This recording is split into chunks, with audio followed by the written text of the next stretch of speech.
MPDO గారికి, PO గారికి, వచ్చిన మల్లేపల్లె గ్రామ పంచాయతీ ప్రజలకు ధన్యవాదాలు. మనము మన ముఖ్యమంత్రి అయిన తక్షణమే చెప్పిన మాట ప్రకారము 7,000 రూపాయలు పింఛన్ 5 గంటలకే, తెల్లవారుజామున 5 గంటలకే తెచ్చి ఇచ్చిన ఏకైక ముఖ్యమంత్రి ఎవరు ఇండియాలో ఉండారంటే మన చంద్రబాబు గారే. ఆ తర్వాత అంతకుముందున్న ప్రభుత్వం 1,000 రూపాయలు పెంచడానికి 5 సంవత్సరాలు పట్టింది. 200, 250 రూపాయలు 5 సంవత్సరాలు, కానీ మీకు 1,000 రూపాయలు పెంచలే.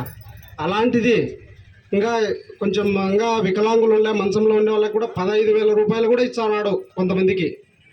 ఆ విధంగా 10,000, 15,000, 7,000, తర్వాత 4,000 రూపాయలను ఒకేసారి 1,000 రూపాయలు పెంచి ఇచ్చానంటే ఇంత గొప్ప ముఖ్యమంత్రి మనకు లేడు. ఇందుకే మనకు మంచి ప్రభుత్వము, మంచి ముఖ్యమంత్రి అని కూడా మనం సంబోధించుకోవచ్చు. ఆ తర్వాత ఈ మల్లెపల్లె పంచాయతీలో మనం మంచి అభివృద్ధిగా పోవాలా. ఈ ఉపాధి ఏపీ వారు కూడా ఉన్నారు. ఉపాధి వల్ల చెరువులో కూడా సార్ ఇంకా కొంచెం మట్టి తీసి దాని చెరువును కూడా డెవలప్ చేయాల్సింది ఉంది. ఆ చెరువుకు నీళ్లు కూడా వచ్చే మార్గం చూడాలా. తర్వాత మన మల్లెపల్లె పంచాయతీలో కూడా ఇంకా సమస్యలు ఉన్నాయి, రోడ్లు అవసరం ఉన్నాయి. అవన్నీ కూడా మనము ముందుకు తీసుకుపోయి ఎమ్మెల్యే గారి ద్వారాతో మన ఎమ్మెల్యే గారు కూడా మంచి పట్టుదలతో ముందుకు పోతున్నాడు మన డెవలప్మెంట్ కోసము.